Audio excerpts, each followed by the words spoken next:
Hey guys, hi from Florida. Late again.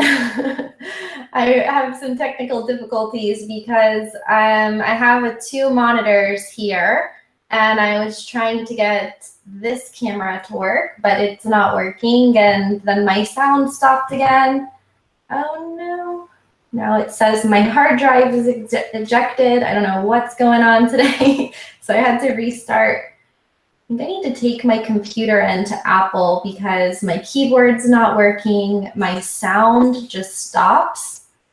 And I don't know, there's a lot of stuff happening. So let me open up the chat here.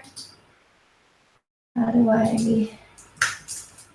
I did a Google Hangout because I wanted to share my screen with you guys and just go over some announcements and some cool stuff that's going on.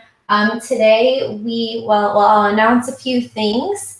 We have new patrons on Patreon. I'll do like a little unboxing of this really cool new Wi-Fi device that I've been waiting 2 years for. That's for Digital Nomads, and I'm super excited about it. I haven't gotten to try it out yet, but I'll show you guys that. And I have some announcements about videos. There's a lot of stuff because we're compressing everything into 1 day of live streams instead of multiple days. So let's go to YouTube. Can I see the chat?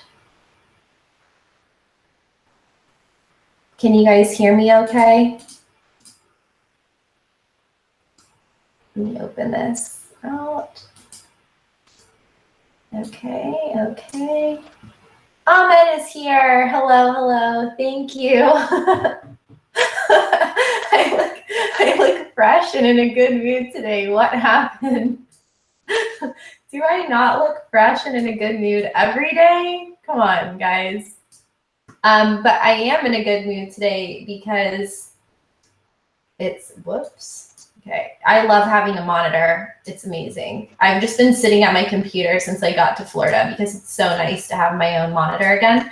But I do look fresh, maybe because I just took a shower. It's when I shower. I do that every day, but I guess sometimes I look a little rough. And I probably also am in a good mood because this morning, I went for a walk on the beach, I did a meditation, and I went for a 5-mile run. So I'm feeling really good. Should I use headphones? Can you hear me okay, or should I use headphones? I don't know if I need them. Let me know. Hi, Teklordz. I need to be able to see the chat. Okay, yeah, that could be it. So who's here? Announce yourselves. I feel like so much happens in 1 week. Like last Sunday, I was in Amsterdam biking around with Kristin from Kindred Quarters. And today I'm sitting in Florida after a run on the beach, like at my parents' house. Hey, Damien. Hi, Shamail. Hi, how are you? Yeah, let me know if you guys need me to put in my headphones or if this is okay. Because I don't really want to wear them. Where should we start? Get any questions ready too. So we'll do some announcements. We'll do the unboxing. I'll talk about the videos for this week, and then we'll do question and answer at the end. So yeah. Okay, let's start with new patrons. Amazing.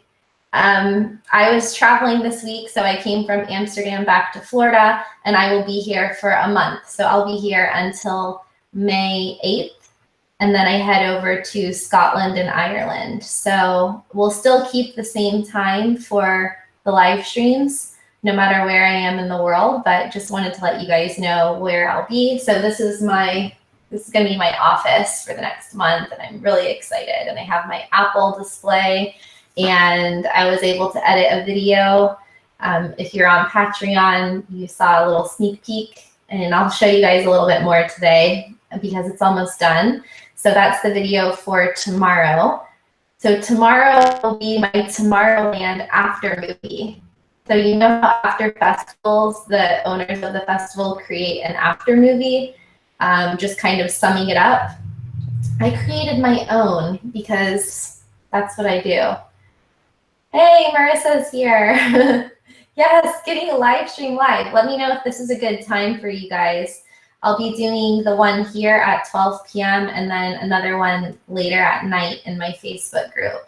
But yeah, so tomorrow's video, because we're moving the weekly videos on Traveling with Kristin, are going to shift from Wednesday to Mondays. So Sunday live stream, Monday travel video, Tuesday live video interview with one of my guests on Badass Digital Nomads. And I'm really, really excited to try a live format for the Badass Digital Nomads episodes. So that is, if you haven't subscribed yet, let me find the link. Teklordz, do you want to save this link? Because I don't have an actual URL for that YouTube channel, the new one, which is Digital Nomad TV, because it's a brand new channel, and I think you need to have 100 subscribers to get your own URL. So this will be Tuesdays at 12 p.m. live episodes of Badass Digital Nomads. And that is here. So Digital Nomad TV is my new channel. If you guys, just to like sum up everything, because it's still a new format since I stopped doing the daily live streams, that-based. This channel will be still the Sunday live stream and travel videos. And then for more technical information on transitioning from traditional work to remote work with interviews and a kind of different type of video that's less focused on travel and more focused on the practicalities of becoming a digital nomad and thriving in this lifestyle long term, which is my jam. That's what I talk about all the time. So that will be on Digital Nomad TV. And there is the link to that. So this week, tomorrow is the Tomorrowland video, which is super fun. If you saw my Exit Festival video last year, that was my first time making a vlog about going to a music festival, and it was really fun. I think it's still to date probably my favorite video as far as like the storyline goes. Maybe it's not the best produced video, but it's gotten a lot of good feedback from people in Serbia, which is where I filmed the video. So lots of comments on there, and I recommend checking that out if you're interested in road trips or vlogs or music, or to learn about a country like Serbia and Eastern Europe and kind of get another perspective of it. So if you've been there or if you haven't been there, it's, I think, a really behind the scenes look of what it's like to be there and hanging out with locals and traveling around to different towns in Serbia. So I made that video last summer, and then I haven't been to a music festival since then, but I did go to Tomorrowland in the French Alps. And that was such a real cool experience to be at a music festival in a ski resort in the mountains and like these little ski villages. So I made a video about that, and that will be coming out tomorrow. And then coming up on deck this month, we have videos from Estonia and Buenos Aires and Japan and some other stuff. So this Tuesday on Digital Nomad TV will be the interview I recorded last week with Kristin from Kindred Quarters.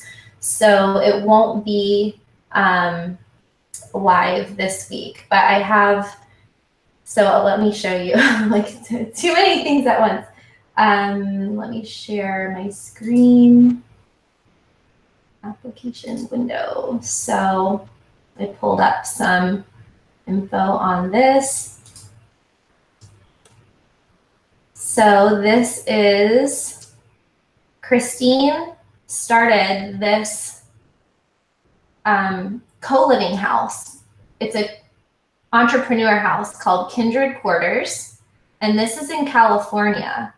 So she's actually started, I think, she started and sold, I want to say, I don't know the exact number, but like 8 businesses or 15 businesses in 8 years or something like that.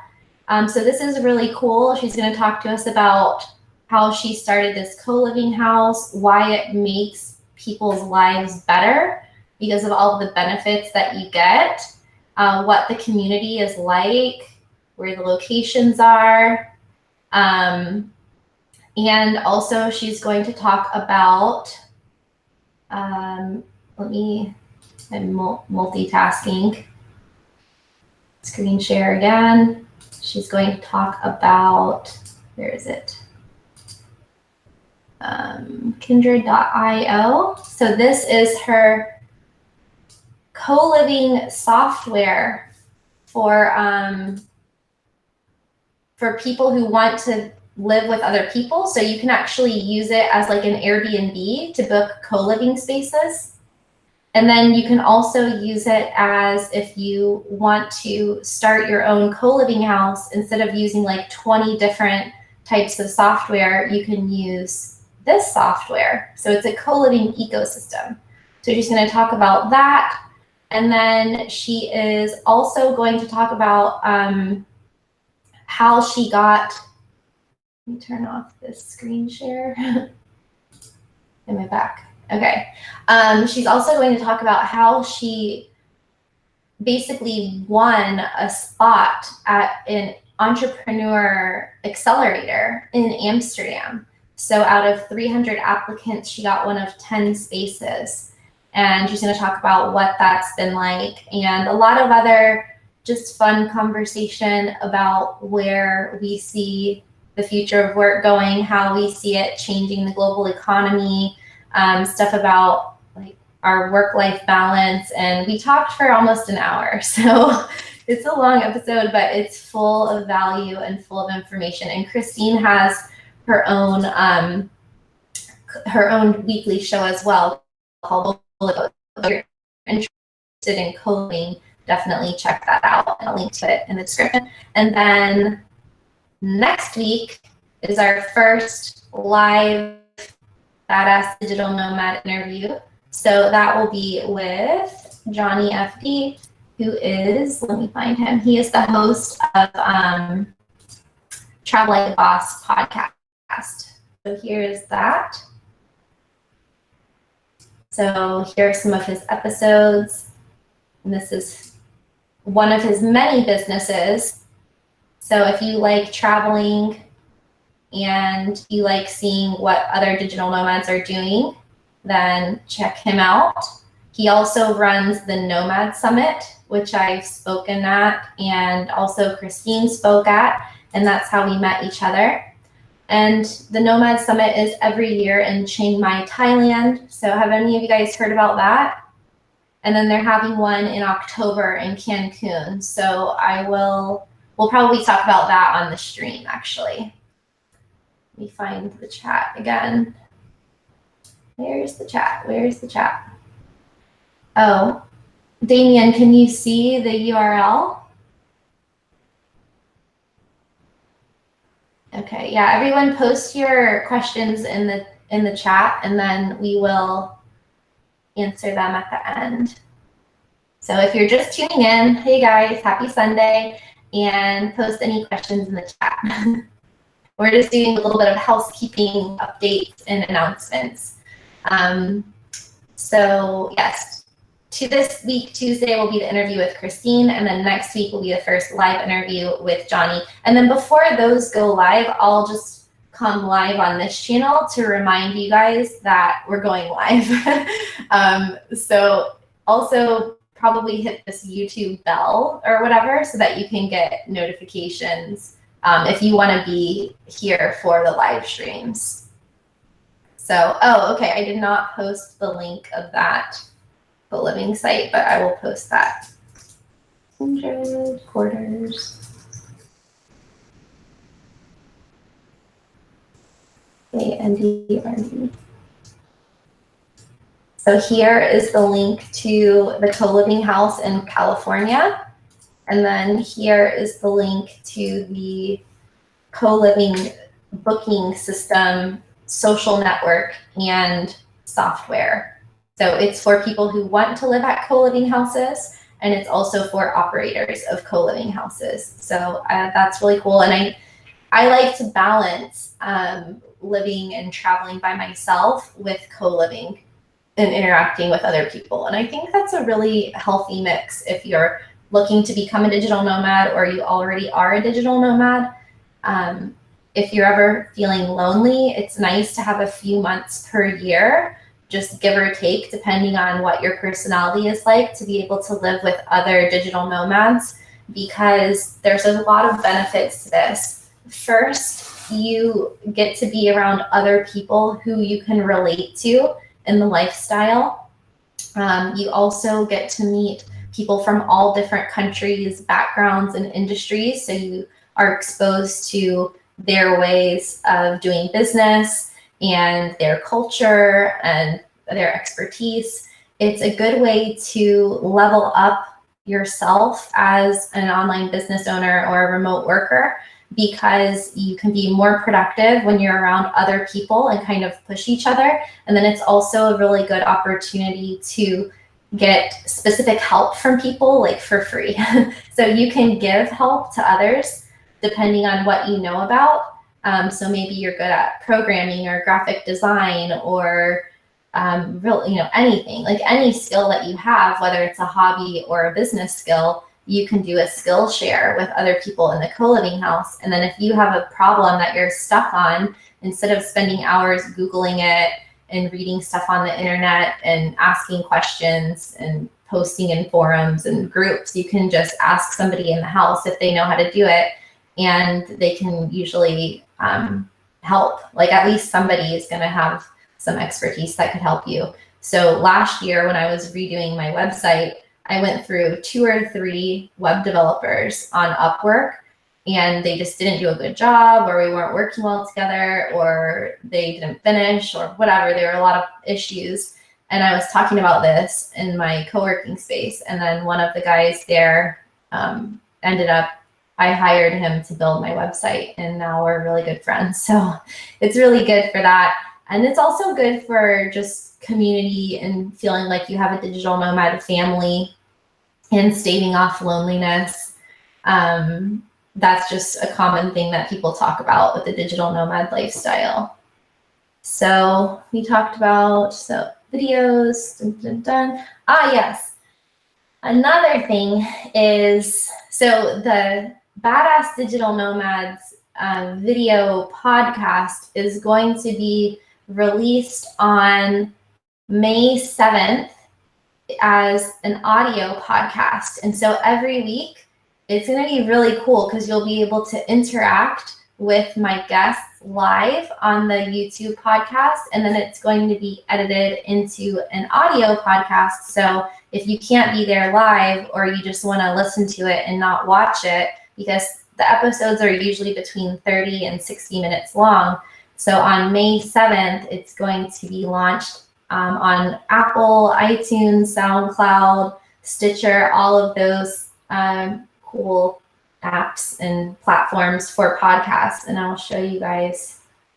Let me see if I have the, I don't know if you can see it here, but it's going to be Badass Digital Nomads as a podcast. So that's super exciting. And there's also some other things I can't announce yet, but so much going on. And it's fun to be home for a month, because I feel like I can catch up on a lot of work and projects that I was doing before. And update on the book. The book is being edited right now. Digital Nomad 101 book is being edited. So can't wait for that to be ready. Okay, so let's welcome.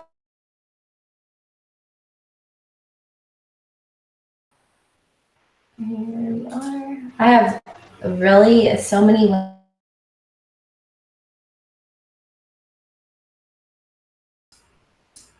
Here it is. Okay, so we have Ahmed. So there's 3 tiers right now: $1 a month, $2 a month, and $10 a month. I might combine the $1 and $2 a month ones. We'll see. Ahmed is the first $10 per month patron, and you get a free signed copy of my book, Digital Nomad 101, as soon as it's published. So thank you to Ahmed. And then we also have some new people in the $2 tier. We have Susan, Kathleen, Connolly-Jones. She's new, so thank you so much, Susan, for your support. We have Tanner Bibat, one of my friends and former clients. Welcome, Tanner. And Trader Walt from, I think, last week or the week before. Thank you so much, Walt. Darren Perry and Teklordz, our OG and resident moderator of the live chat. Thank you so much, guys. And also we have Larry. Larry became a patron. Thank you, Larry. And also Margaret Manning. So Larry's been in the live streams for quite a few weeks or months now, since I started the daily live streams.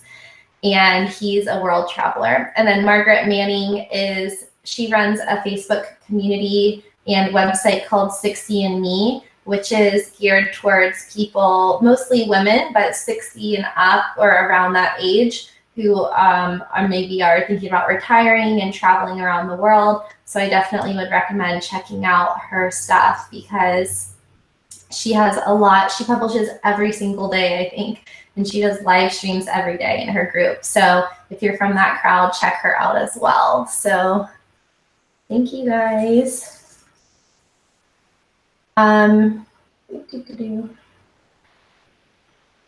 What else?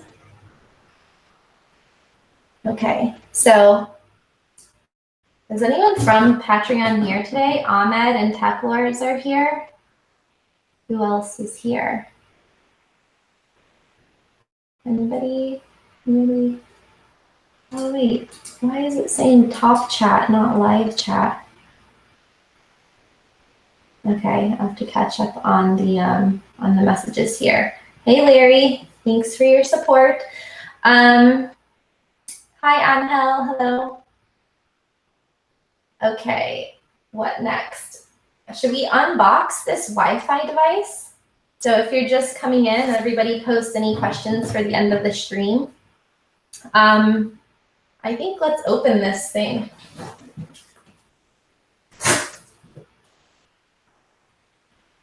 Maybe I should have brought scissors or something to open it. Okay, this is I don't know how to pronounce it, Nommi or Nommi. I call it Nommi, maybe it's Nommi.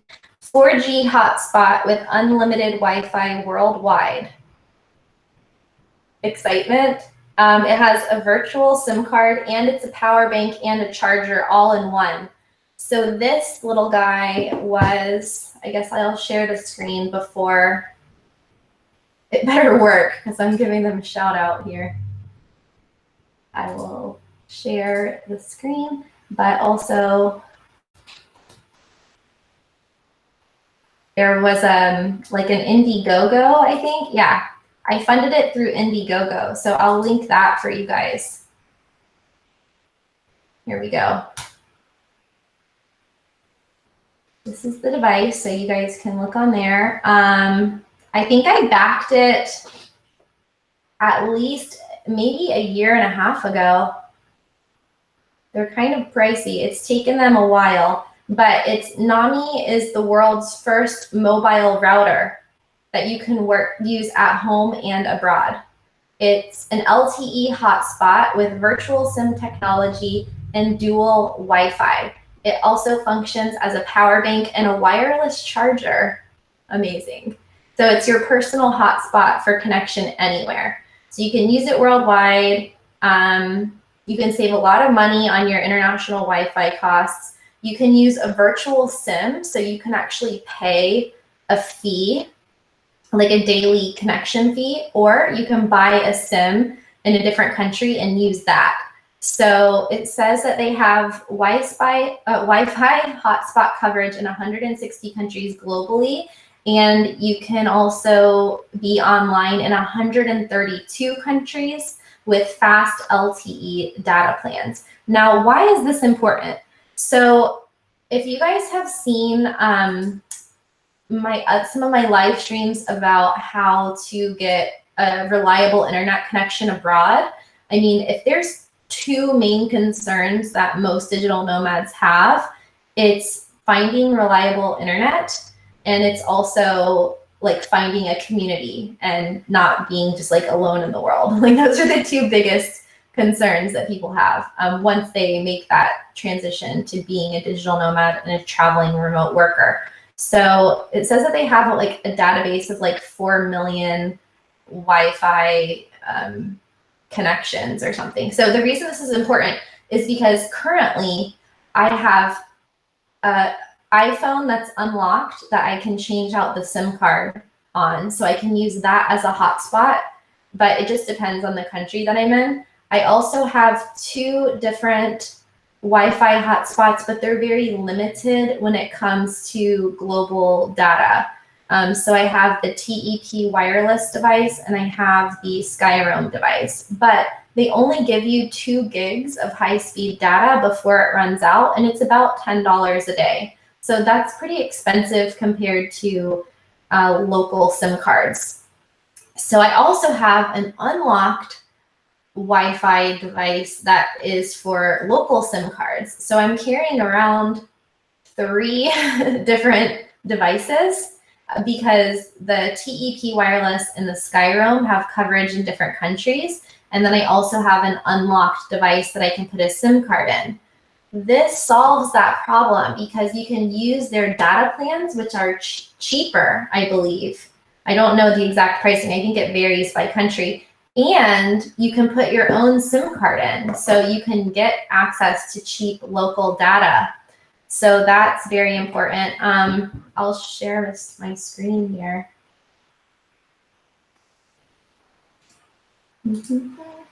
Share.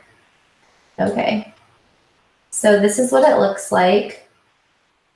You can charge your phone with it. That's cool. So you don't have to carry around so much heavy stuff. World's first intelligent router. Props to whoever made this, and it looks cool.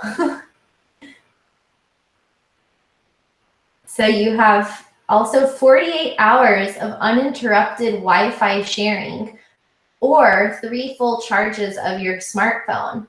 That's really cool too, because my other devices only last about, I think, 8 hours max, but honestly, the batteries die faster.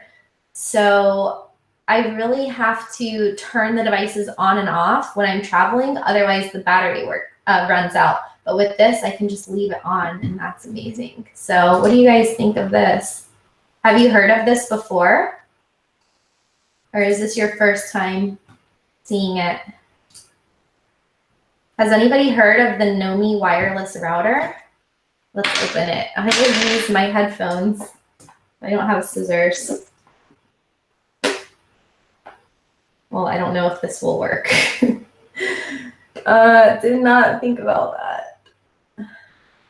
It shouldn't be that difficult to open. Hold on. Packaging these days. What the heck? Well, I have lotion on, so my fingers are like slippery. All right, this is the worst unboxing ever. This plastic's really difficult to open. Okay, I think I got a hole. Yes, okay.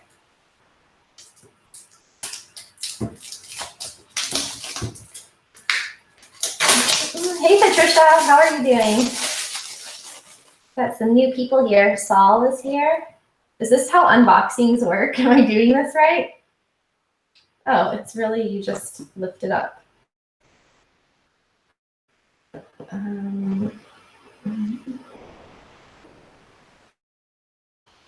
How are you? Oh, very cool. Okay, we have, it's like Christmas, this cool little thing. It says not planning on traveling yet. Use Nommi's Aaron technology to effortlessly access Wi-Fi networks in your local area. Add new Wi-Fi passwords to our database and get bonus points. Lend your Nommi to a friend or family member who's going abroad.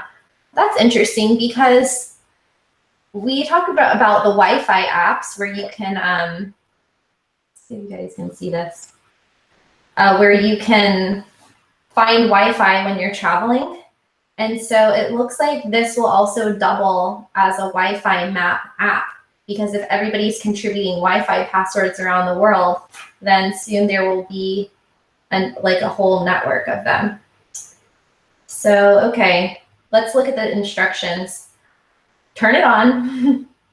Wait until the signal indicator blinks. Download the app in the App Store. Follow the instructions on the app to stay connected. And then they have like it's like a green, a yellow, or a red to tell you what your connection is, your signal level, and your battery level. So red is no connection, yellow is 2G or 3G, and green is 4G. You've got a warranty. And now, oh, I got the white one, by the way, because I thought it would match my gear. It looks cool, right? I don't know if I can, is it charged? All right, now let's see how big it is. So here's my cell phone with a photo of Bansko. And this device is pretty big, actually, but it's solving, let me see, it's like 2 iPhones thick, maybe 2.5. It's kind of heavy, but, and I don't know if I have my other stuff with me. Right now, I'm basically carrying around, this is a remote control, but I'm basically carrying around a power bank that's this size and 3 Wi-Fi modems like this that are also this size. So that's adding a lot of bulk and weight to my luggage. And so this is a way to streamline that. So there's really nothing else in the box. There's just whatever this is. What is this? This is the USB cord to charge it. And this is nice, a little SIM thing. You can never have too many of these. And oh, it's USB-C. Interesting. Who has USB-C? I do. Actually, like, it's pretty nice to have a USB-C cord. Oh, but I guess that's what this device is. And then it goes regular USB to charge. Oh no, it does have, cool. So we have, this looks like what is this?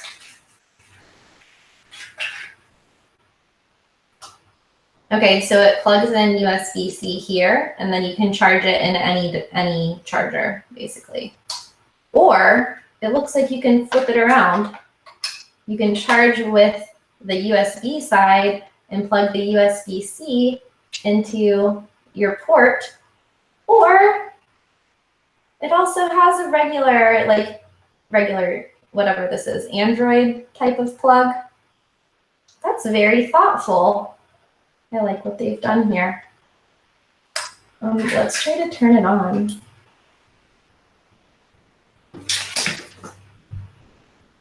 Press and hold for a few seconds. I don't know. Oh yeah, it is on. I won't go through the boring part of like downloading the app and everything on the stream, but I will try it out and I'll report back. I'm really excited for this. I really didn't know that this was coming. I got home and I had so much mail. And yeah, well, that's gonna be really fun to play with. I'm doing great. Ahmed said I looked fresh and happy today because I went for a run and meditated on the beach. So I'm about 2 blocks from the beach, 1 block and 1 block. Wow, that's really exciting. Hold on, I just want to see how this SIM card goes in.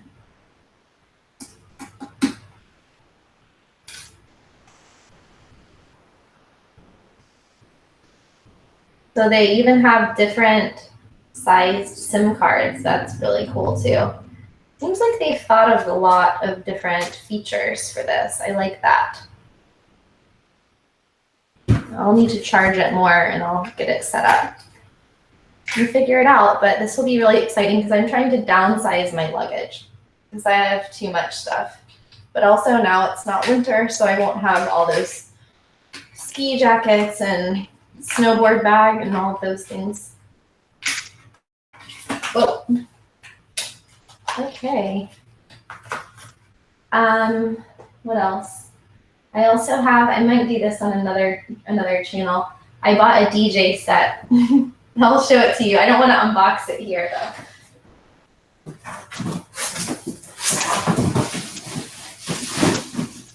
Find it.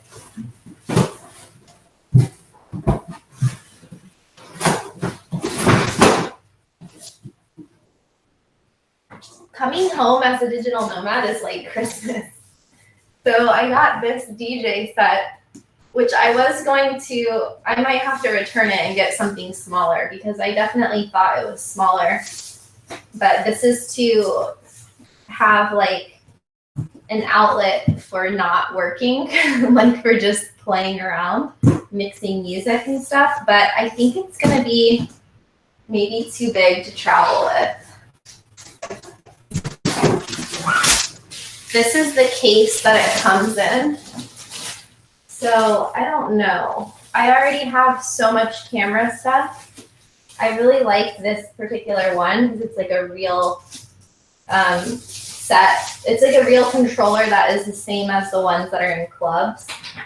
But I don't know. If I'm concerned about reducing my luggage of Wi-Fi devices, I don't know if I should be flying around the world with a DJ set, but I don't know. Maybe I'm having a midlife crisis. Okay, let's get over to the chat. I'll ask some, answer some questions. Yeah, running is, Ahmed asked, or he said, running is the best for feeling healthy. It is, and I was thinking in a way that running, does anyone else think about these weird things whenever you're doing something else, like your mind wanders? But today on the beach, I was thinking about how running and exercising and health is kind of like a metaphor for business, because there's different elements to it, and it can always feel hard to get over the inertia of starting. So when we talk about starting your own business or making a life change, like quitting your job and applying for a new job or going from a location-based job to a remote job, there's always that initial inertia of getting started. That's the hardest part.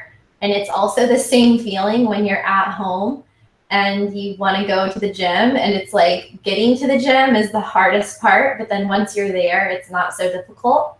Like once I got to the beach and started walking, I walked for like 30 minutes and then I ended up running for quite a long time. But even the change from walking to running was also inertia. Again, I was like, oh, maybe I'll just keep walking. And then I was like, no, I came down here to run. And then once you start running, like the first few minutes are just so hard and you just feel like so slow and sluggish. And then by the end, you're like sprinting around. So it's kind of like that with business. And I also felt that with my book, like starting the writing of my book, like starting the organization of it was the hardest part. And then even after that, when I started to read it, it's like I'm a few chapters in now, and starting to read it because it was like a different activity, and I knew that it was going to take possibly more brain power to edit the book than to write it, because it's like finishing a house, you know, like the construction part of laying the foundation is way faster than the finishing and the furnishings and the painting and things like that. And it's also the same even with video editing. Building a video is a lot faster than polishing it and doing the sound and the color and all that other stuff. So just if you're feeling, I don't know how you guys are feeling right now, but if you're feeling like you don't feel like doing something, just remember that today I didn't want to run, and I feel really good because I went running. And so we always feel really good after we do something, but it's that getting started point, like in the morning, and you don't want to get out of bed, and that's the hardest part, especially on Sunday. So, and K. Marissa is here. Thanks for watching after. I know it's a lot more fun to be here live, but I should do timestamps so people can skip ahead in the replays. Ahmed asked some questions about what activities can a digital nomad do in an Asian country. As I see in Bali, the famous activity is diving. So I guess you mean for fun, like for sightseeing? I think when I think of Asia and the reasons that I want to go there or I look forward to going there, I'm always thinking about beaches, water sports, and tropical weather, yoga, noodles, things like that. So I think like whenever I've been living in Asia, I just like what I'm usually doing there is just going to co-working spaces because there's quite a few co-working spaces there. And then I'm hanging out at the beach and I'm just enjoying the beach and the sun, and I'm getting really tan. And I do dive. So diving, snorkeling, going out on boats. There's a lot of travelers usually going through Southeast Asia. So there's a lot of people to meet. There's also really affordable activities to do away from the beach. Like I really like going to spas when I'm in Asia. I like getting a massage like almost every day because it's only a few dollars to get a massage. And I just end up spending my time doing that. So I guess hanging out with friends, going to the beach, doing yoga, going out, like there's a lot of like parties and things. And then also relaxing, going to spas, going to historical sites, going to temples. And then there's, depending on the country that you're in, there's certain things that you can do that are specific to that country. So in Bali, yeah, it's a lot of surfing. In Thailand, there's a lot of diving. In both countries, you can explore using a motorbike. So that's always fun as long as you're really safe about it because it can be really dangerous. And then there's also lots of temples, hiking, mountains. And in Thailand, for example, I went to the Elephant Nature Park, which is a sanctuary for elephants that have been abused or orphaned or something like that. So whenever you go to Asia, you never want to like ride on the elephants, but you can go to the sanctuaries where they take care of elephants that have been like living in Bangkok or, you know, kind of like slaves. So those are some fun things to do there. So if you're just tuning in, we talked about Kindred Quarters, which is a co-living space in California, and Kindred.io, which is a social network and software for co-living. So you can actually see if you have friends who are staying at co-living spaces, you can see where they stayed, and then you can talk to them about it and what they liked about it, stuff like that. And I think that's going to be really useful because there's a lot of digital nomad retreats coming out, and there's also a lot of co-living houses, and then the management of them and the professionalism vary really widely, especially when they're new companies and startups. So I've definitely heard some horror stories of like things that were really unorganized. So it is good to have an app and a way to get that kind of information and reviews about places. Saul is here. Hello. So, okay, yeah, the Nommi device, how much did I pay? I think it looks like it's around $150, but there's different packages. So it's kind of expensive, but when I think that even just an unlocked router is about $100 on Amazon, maybe 70 or 80, just depending on the brand, then I think that it's a good deal. And then the other one, which is, how much is Skyroam? The Sky is $150, and that I do not think has SIM card capability. And so I'm sure TEP is the same because they're pretty close competitors. The difference is some of the other ones you can actually rent, but that's more expensive too. So if you rent it for more days per year, first it's annoying to have to rent something and then send it back. But also, you know, if you're going to be traveling a lot over the years, then you probably want to invest in it and buy one. Larry watches Margaret Manning's videos sometimes. Oh, but not a subscriber. Some are helpful for anyone. Yeah, actually, I mean, it started as a community for women, but now it's like men and women and really anyone. I mean, I watch the videos. It doesn't matter how old you are. It just, that's like her branding. What is ASMR? I have to always Google internet slang.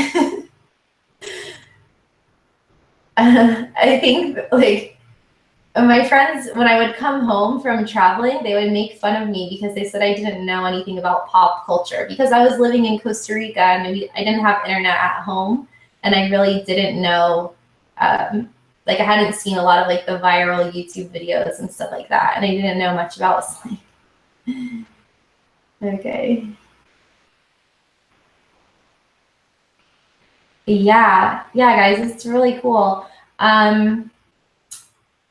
I will test it out. So, well, if you want to buy it, you can totally buy the Nommi, but I will test it on my next trip, which is in less than a month, and I'll report back. But I mean, if it works the way it says it works, then it's kind of, I don't think you can lose, because just the power bank alone is so heavy. So to have a power bank hotspot with like 4G that you can put SIM cards in is like, that's why it was back, I think they raised like $150,000 on Indiegogo. Yeah, Patricia, it's really nice to be home, and I'm staying like the maximum 30 days for my taxes, but I don't like the foreign earned income exclusion to dictate my life. So if I feel like staying longer or coming back, I might do that. But there's also a lot of other fun stuff planned for the summer. So I'm sure after a few weeks, I'll be ready to go again. Saul says, what is the best country you would recommend to live in if you work online? I watched all your videos about Bulgaria and it looks like the best. I do have a few videos on like the best countries for different types of digital nomads. So the best countries like for new digital nomads, like entry-level countries. And what do I mean by that? That would be a place that has a good quality of life, is affordable, and has a strong digital nomad community. So I think that if you are becoming a digital nomad for the first time, then there's certain places that might appeal to you more than others. And you could be at a disadvantage if you go somewhere like, let's say, like in Eastern Europe, there's a lot of cool places for digital nomads, but there's also some places that aren't so good. So if you went to Montenegro, for example, or Albania, you might have a really cool experience of traveling, but in Montenegro, the internet's really slow. A lot of these Wi-Fi devices don't work in Montenegro, and there's really not a community of digital nomads. So your experience as a new digital nomad will be a lot different in a place like that compared to a place like Bansko, Bulgaria, where you have really fast internet, where you have a lot of digital nomads in multiple cities around the country. So Bansko, Plovdiv, Sofia, and you'll just have a different experience that's more community oriented, and you'll probably get more out of it. So that is the video I made about that, was my recommendations for places for new digital nomads. But if you are,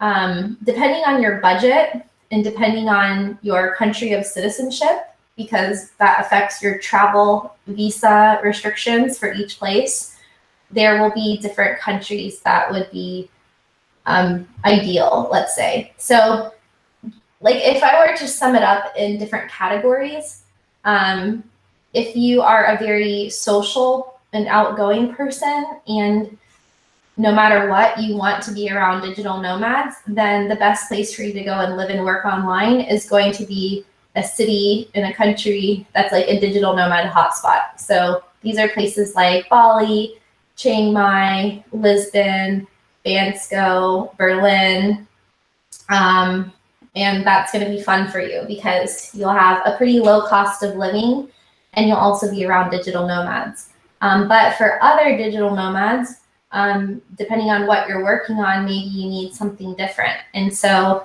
that's what I talk about in my video on how to create your own digital nomad relocation plan, which I did at the Nomad Summit. And I talk about how to determine which country will be best for you. And then at the end of the day, you'll realize that there is no one best country, but there can be different experiences in different countries throughout life. And all of them can present challenges, and then all of them can present amazing opportunities and lots of fun experiences. So, but in general, I look at places that are safe and have good internet and have some good housing options and good community. So if you were to think of a place like Dublin, Ireland, for example, I'm planning a trip there now, but I've never been there before because it hasn't really seemed to present the things that I look for in a digital nomad destination. First of all, the weather is not that good. The housing is really expensive.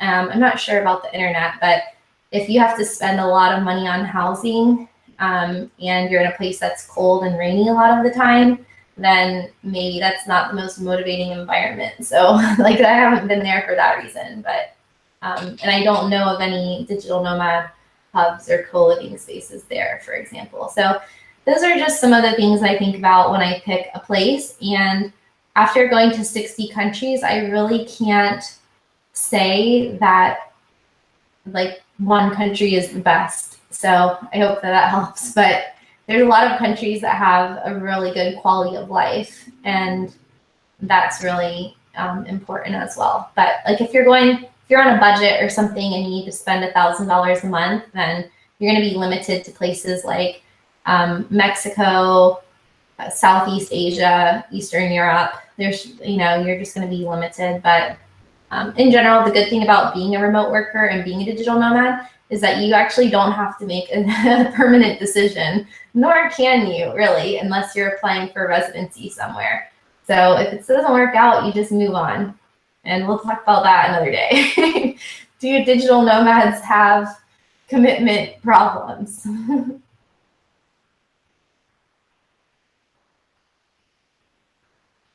So Patricia asked, here's the question, would the Nommi device replace a few other pieces of gear? Yes. And I think I probably answered that on accident after you asked that. But yeah, it would replace, for me, 2 other Wi-Fi devices, 3 other Wi-Fi devices, plus a power bank. It would replace those. Yes, I will make a review on it. And I contacted a few companies that make digital nomad backpacks because I'm on the hunt for a new backpack. I use an Osprey pack right now, but I want to do a review on digital nomad backpacks. So I'm trying to get some free ones because they're freaking expensive. Like some of them are cheaper, like $50 or $100, but some of them are like $200, $300. So obviously I can't bring them all with me, but I wanted to try out a few of them here before deciding which one I'm going to bring on my next trip. And I really am looking forward to making a video on that. Yeah, they have thought of everything. Teklordz said, are you in the process of getting EU citizenship? Yes, so this week I had so much on my to-do list. Well, for this whole month that I've actually broken down how many hours I think it will take me to do each task, or days in some cases. And one of them is to do the paperwork for my EU citizenship. This week, I focused on renewing my passport, which was the most time-sensitive thing, and also getting an international driver's permit because mine expired. And if you do rent a car in some countries, you do need one. Estonia, for example, at almost every agency except like Avis and Budget, I think. So I did that. My passport cost so much. So I got the 52-page one. I think it was almost $200 for the bigger passport and expediting it and paying the extra postage. And then then I had to pay the return envelope, which was another $40 or something. So that was super expensive. But I guess it lasts 10 years, so that's good. So this week I will be focusing on like one day this week, just focused on getting all of the paperwork together for EU citizenship. And that is a huge priority for me because it's something that I've been half-assed trying to do for like 5 years. And I've just never gotten it together because it's so many things that you need. And I am never in one place for long enough. So I'm looking forward to that because I really hate counting my Schengen days. Hi, Christina. Nice to meet you. Were you talking about massage? Oh, yeah. You do massage too. Yeah, I think the massages, it's been a couple of years since I was in Asia, but I want to say is like just a few dollars for a massage. Like those Thai massages, so nice. Cup fire massage therapy. I haven't heard that. I've done cupping. Has anyone done cupping? You know, like in the Olympics where you see the cup marks on people's, the athletes' muscles. That's really good for inflammation. Hey, Bradley Martin. No. Who are the meta cops? Should I Google it?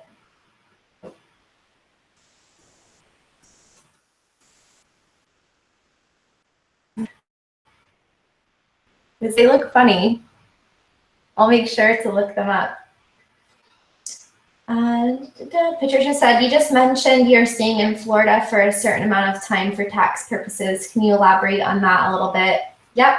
So for US citizens who are living abroad, so expats, digital nomads, and other types of people, there's right now a proposal for expats, people like US citizens living abroad, to not have to pay taxes on all of their income. So right now, the argument is that if we're not living in the country, then why should we pay the same amount of taxes that citizens that are here full-time pay? And this is the way that everybody around the world, like every single country in the world except for the US and Eritrea in Africa, have a residency-based tax policy, which means that you are taxed based on which country you're living in. The US has a policy that is citizenship-based. So as long as you're a US citizen, you have to pay US taxes to pretty much the same extent as anyone else. There is one realistic way of reducing your taxable income, which is the foreign earned income exclusion, because there's a lot of different ways to qualify for it. But like the maximum that you can get, you still have to pay, like I still pay self-employment tax, Social Security. Let me see what the amount is. It's usually like around 100,000.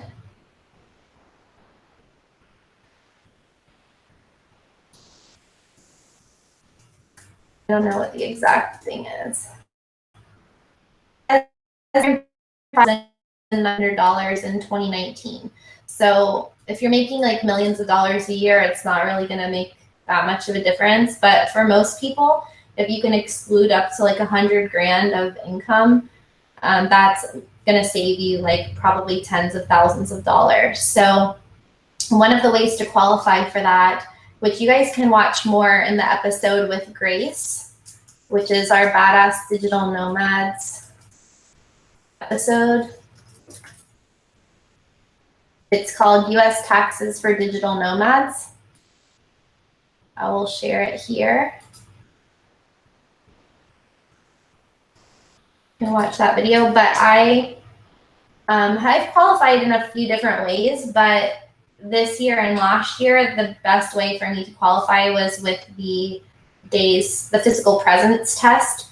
So if you are physically present in a foreign country for 330 days per year, then you can get this deduction or exclusion.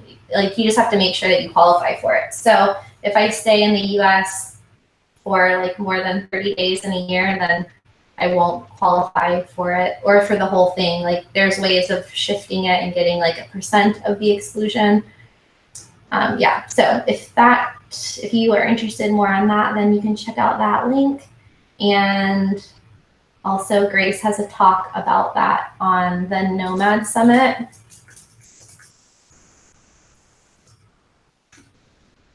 I'll link to that too. I think it's really cool, like, how much stuff we talk about on the live streams, and then how many other resources kind of branch off from each topic. Nomad Summit, US taxes. And then, of course, next week, the founder of Nomad Summit, Johnny FD, will be live on my new channel, Digital Nomad TV. And I'll link to that again if you're just tuning in. That will be next Tuesday at 12 p.m. So you can subscribe. And then that episode will also be released as a podcast. So you can actually participate in a live video podcast, and then you can listen to it later as a regular podcast, regular old boring audio podcast. Just kidding, everyone loves those. Saul said, thanks for the detailed answer. You are welcome. Oh, hey. G-Spot is here. Interesting. Teklordz, $160 in Canada, 10 years. Oh, what was that for? Is that for massages? Hi, Alex. Let's drink together. Oh, guess what? Another reason I probably am looking better today, I'm not drinking for this whole month that I'm home.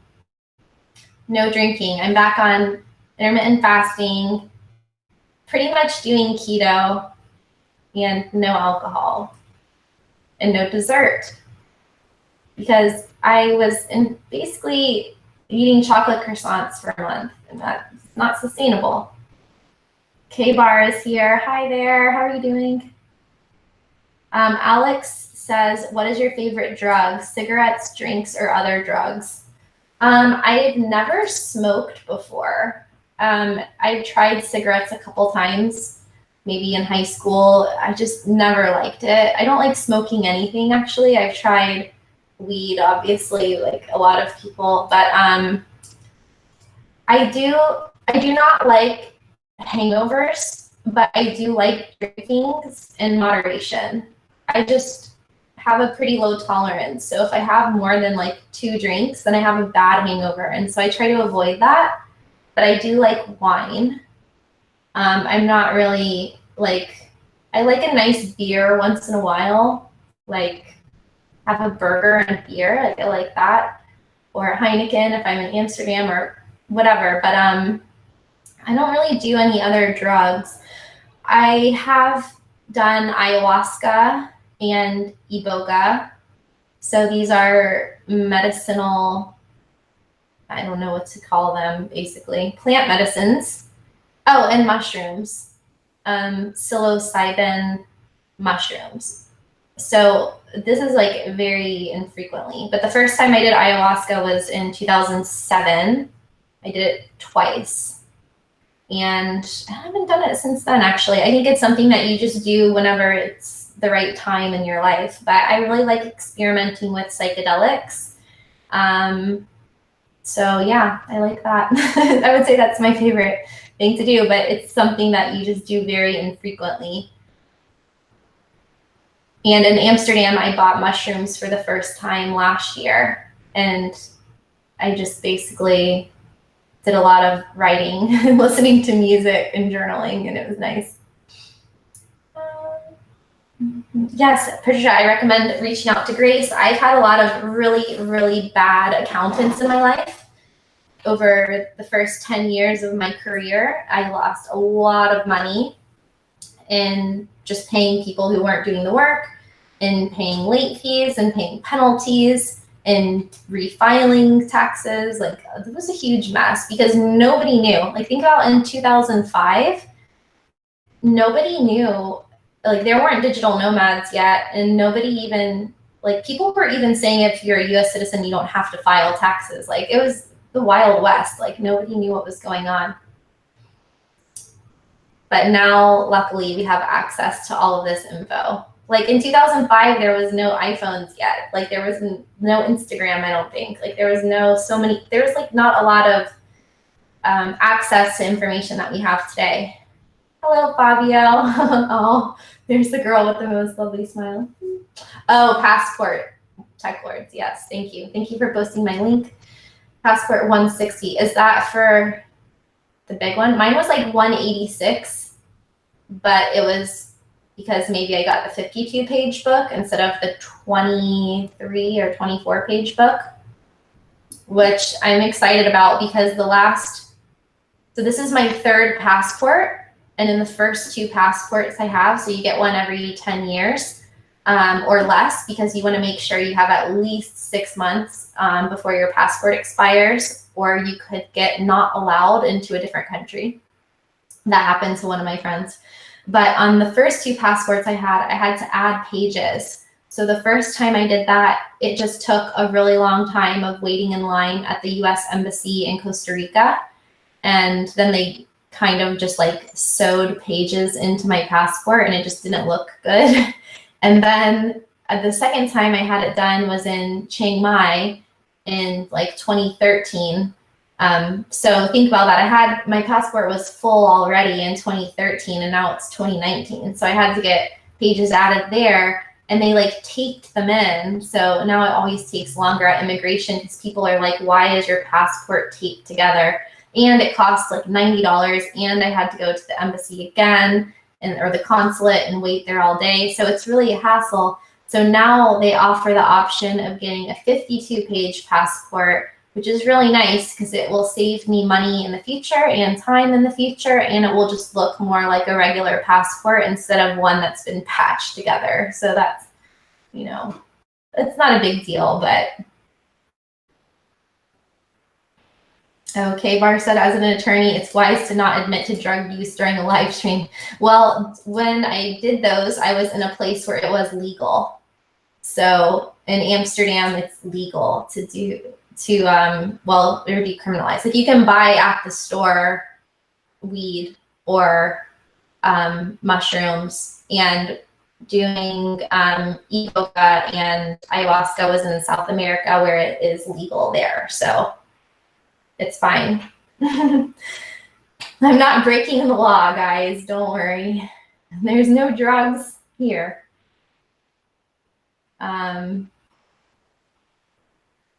Yeah. So I don't drugs, like, let's think of it from a global perspective. Like, their countries' laws are different everywhere. So like in the US, I don't even live here, but it's very, very restrictive unless you're in a state like Colorado or somewhere where like weed is decriminalized, Nevada, for example. But in other countries, not every single drug is like illegal. So, but yeah.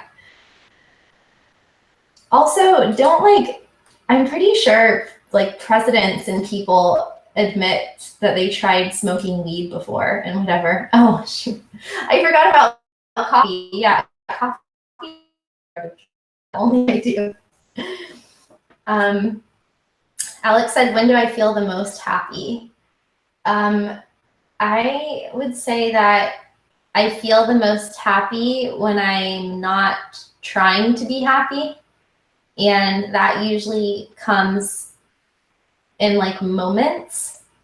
I'm generally happy a lot of the time. But I would say, like, the most happy I feel is when I'm like really carefree and doing something that is allowing my mind to wander. So like walking or exploring or like riding my bike through Amsterdam or something like that. Like that feeling of just being in the world and not having to do anything in that specific moment. Maybe being by myself, maybe being with friends. But that's probably when I feel the most happy. Besides like the obvious times when you're with your family or something. Well, sometimes you're not the most happy when you're with your family, but you know, like I love seeing my niece, for example. Like she just makes me really happy because she's a 4-year-old adorable girl. So and I also feel happy when I feel like a sense of accomplishment on something, like whenever I'm doing anything artistic. So it's weird with art. Art is something that can, you know, people can procrastinate on it, I guess, when it's a creative endeavor, like writing something or painting something. Let's say you want to write a screenplay. Like a lot of these things can be really ambitious and intimidating and scary. But when you have an idea for something creative and you actually make it, I feel a lot of fulfillment in that creative process. Like last night, I was watching the video that I'm publishing tomorrow. So I like to edit it and then like let it marinate for a while and then watch it and see if I catch anything later, because otherwise you can get tunnel vision. And it's really fulfilling to like see something that you made and taking ideas and putting them together and creating something out of it. So I get that way with work also sometimes.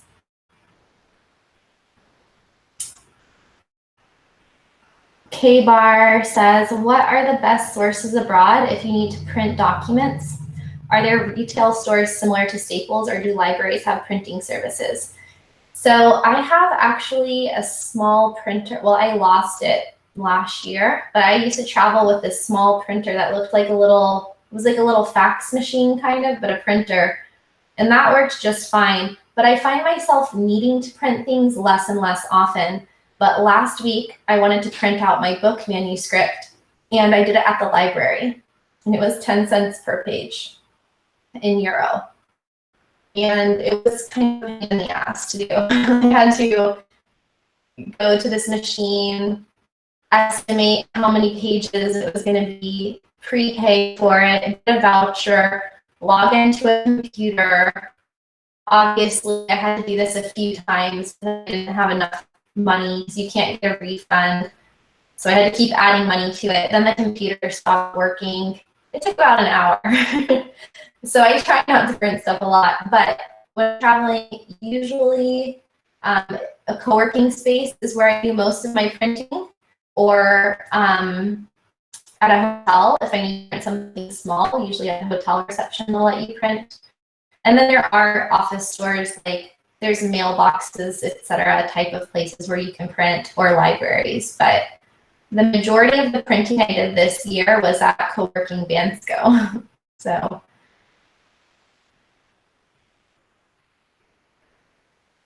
Louie is here. Piano Boy is in the house. Hey, is that you? Hey, Patricia. Okay, she says, when is your book coming out? I don't know exactly. It's just being edited right now. So I would say within the next 3 months. But Kristin has a book, The Co-Living Code. So Kristin, who I interviewed, and you'll see her interview on Tuesday. And she told me that this part takes the longest, that it can actually take longer sometimes than write a book because of the formatting. Well, you have to do multiple rounds of editing, and you have to get the words on the page with the right format, and the spine of the book and the dimensions and all of that can take a long time. So we're figuring it out as we go. Alex said, is happiness based on achievement and success?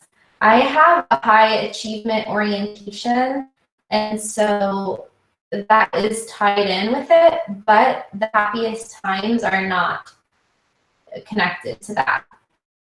Like, the happiest times are just sometimes a boring moment, like just like sitting on the couch with like my family or friends and like a dog, you know, something like that can be like a really just genuine happy moment. Laughing at something, I think laughing is magical.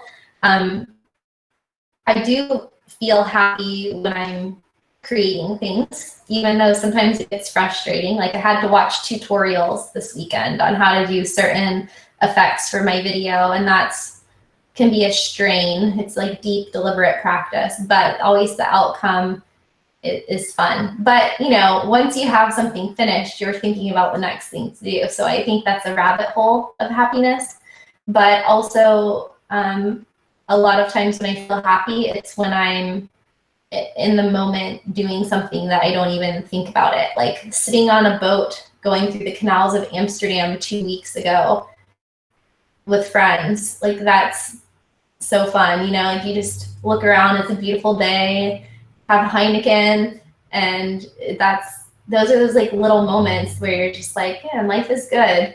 Or snowboarding or dancing or anything where you're letting go of your ego.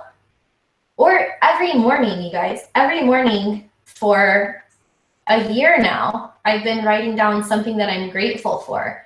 And when you really sit in that feeling of gratitude every day, like you're happy. When you think of like when I broke my thumb, for example, or when I hit my eye, like when things happen with your health and you realize like what you take for granted, like when you just sit in gratitude every morning and think of something small that you're grateful for, you feel happy by default. So basically what I'm saying is that happiness is always accessible, even when your life sucks or even when things aren't going well. If your life is a mess, like you can still find things to be happy for. And I think I have like a default to this, maybe because like, I don't know, like had a good family and a good childhood, and I had a lot to be thankful for, but also from traveling, I've just felt so happy in so many small moments, and I've seen so much of like the ways that people can live, and I just already feel so lucky for how, like where I was born, who my parents were, the time of like humanity that I was born in. Like I already feel so grateful for all of those things, and I have a very like humbling perspective from where I've lived before. You know, like I've spent a lot of time in Southeast Asia. I've seen, you know, there's over 1 million homeless kids in the Philippines, for example, or maybe it's in Manila. It might even be just in that city. I lived in Nicaragua, which is the second poorest country in the Southern Hemisphere. Or no, I think in Latin America, the second poorest country after Haiti in all of Latin America. So I've seen kids that grew up in the dump, you know, covered in trash and like black soot. So like of course I feel down sometimes and I feel unhappy sometimes, but when I don't know, I think when you like reach a certain age or you've been exposed to like a certain amount of things, you can just come to the realization that like happiness is like optional. Like it's voluntary. You can choose to be in a bad mood, or you can choose to succumb to a bad mood, or you can choose another option. And so, yeah, sometimes happiness is self-generated and sometimes it sneaks up on you when you least expect it. So, oh, the stream cut out. Sorry about that. The majority of the printing that I did this year was at co-working spaces. And had a membership to some co-working spaces in Amsterdam, but it was like a free trial. So I felt bad about printing a bunch of stuff there for free. So I went to the library. Hi, Tryon. Ahmed, what does Udemy help for? Tryon said, can you tell me about nomads who are employed and working for the hospitality and tourism industries? Well, I mean, the hospitality industry is typically built around customer service type of stuff. So there's certain hospitality jobs that would be difficult to transition to a virtual job. So working in hotels or restaurants or things like that. And in the tourism industry as well, like if you're going to have to be there personally, but you can work in those industries virtually. Like you can do software development for those industries. You can be a travel agent and work online. You can start some sort of travel or hospitality like related service or app. You can do consulting. You can sell, I think I gave the example the other day, like if you're a bartender, for example, you can create your own personal brand around bartending and you can monetize your expertise that way. You can create books or courses or recipe guides on how to do drinks. You can do your own course to teach people how to bartend through YouTube or Udemy or something. So you can take your job, and I do have a video, which I'll link to as well. Whoops, wrong tab. It's on how to create your digital nomad job. This is a chapter in my book. So.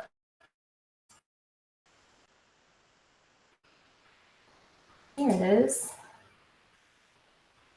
on Google. This video was filmed in Bulgaria. So if you work in hospitality or travel or any industry, you can use this, how to create your digital nomad. And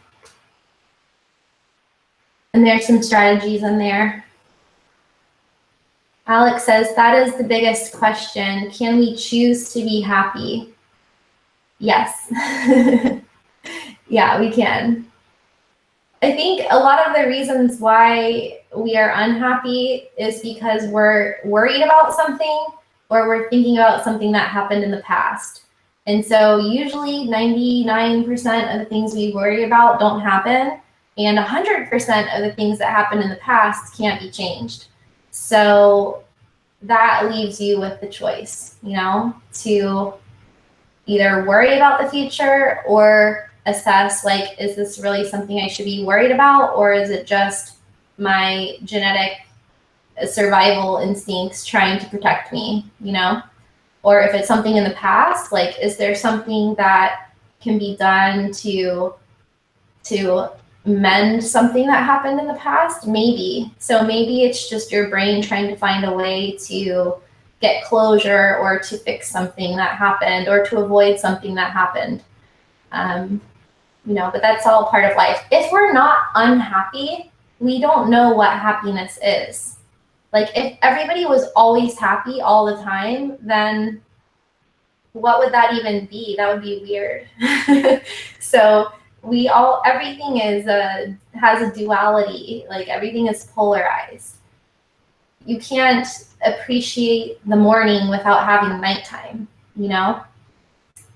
Like there's hot and there's cold, there's dark and there's light, there's happiness, there's sadness. But one thing I found is that you can't feel angry, sad, jealous, or any of the bad emotions while you're feeling grateful or appreciative of something. And so you can do what's called getting yourself into a peak state every day. And there's different ways for everyone of doing that. And we should talk about that on another separate stream probably. But you can basically force yourself into a happy state by doing things that are changing your chemical makeup of your body, like releasing more serotonin or endorphins. You can get fresh air, you can go out into nature, you can get enough sleep, you can eat healthy food, you can have a gratitude practice, you can meditate, you can journal, you can dance, you can listen to music, you can do exercise. You can do a lot of things to kind of force yourself into a good state of mind. And then happiness just can kind of come through that organically. So yeah, guys, like, it's a choice. I'm not perfect, like, for sure. I mean, I get in bad moods like regularly, but I try not to stay there. If I'm in a bad mood, it's like always something that can be fixed. Oh, yes, Udemy helps when I spoke about video editing and effects for video. Yeah, I actually am enrolled in a course that is like a monthly group. It's kind of like a mastermind for video. So I can ask questions in there and I can have access to the modules, and that has helped a lot. And that is called Travel Video Academy. Anyone's interested? Tryon is doing a project about remote work, digital nomads, and just found my channel, which is immensely helpful. I think that's really cool. Thank you for tuning in and letting me know. I'm a huge nerd student, like former straight A student, went to grad school, did all of that, loved school. And I am getting so many emails and messages from people, from students who are studying digital nomadism, remote work, and things like this. And I think it's really great. We need more research on it. And I think it's really appropriate that students are basically driving the body of research into this area. It's not a top-down thing. It's really a bottom-up. The remote work revolution is a bottom-up revolution, guys. It's not the leaders of the world and companies telling us we can do it. It's us telling ourselves, this is how I want to live my life. This is what I want to do. I'm doing it anyway. And then everyone else has to conform, right? Governments have to pay attention. Companies have to pay attention. Politicians have to pay attention. Like, we're the ones making it happen. So yeah, Tryon, if you have any surveys or things like that, you can send it to me because people have been doing that. Oh, you're from Bulgaria. That's amazing. Ahmed said we can be happy if we accept our destiny and thank God for it and don't ask about happiness. Well, a lot of people say they just want to be happy. Like, when you ask them what they want in life, they just want to be happy. They don't even say like money or anything. Like, they pretty much say they want to be happy.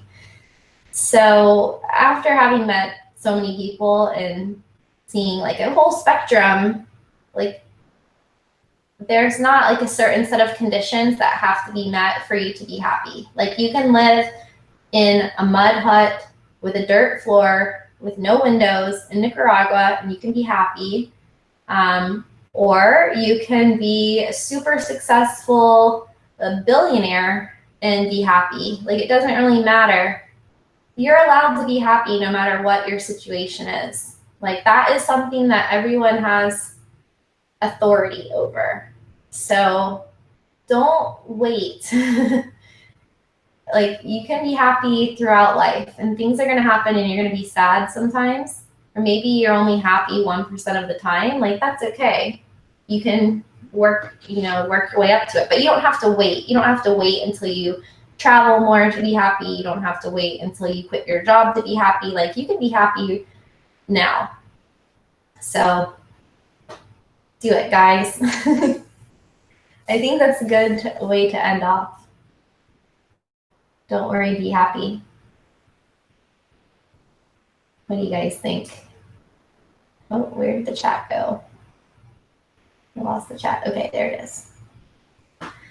Okay, I think this has been a good stream. I don't know how long we've been here. Oh, an hour and a half? That went by really fast. I don't know how long the streams are going to be, but we'll just play it by ear. So thank you guys for coming to hang out. Tomorrow at 12 p.m. will be the Tomorrowland after movie video, which is really fun. So if you want to smile and be happy, you can watch that video of happy people. What else? Tuesday is at 12 p.m. is an episode of Badass Digital Nomads with Kristin of Kindred Quarters, and we filmed that in my backyard in Amsterdam. And I'll see you guys live on next Sunday at 12 p.m. But I might have another live stream this week, so make sure your notifications are on, because there are going to be some spontaneous live streams on this channel that are not pre-announced. Sorry to Larry. He likes things to be very organized, and usually they are, but there's going to be some random ones. So make sure your bell is clicked or tapped or whatever. And thanks again to all the patrons, Ahmed, Susan, Tanner, Walt, Darren, Teklordz, Margaret, and Larry. And thank you, Teklordz, for being the best mod ever. And I hope you guys have a great weekend, a great rest of your weekend, and see you next week.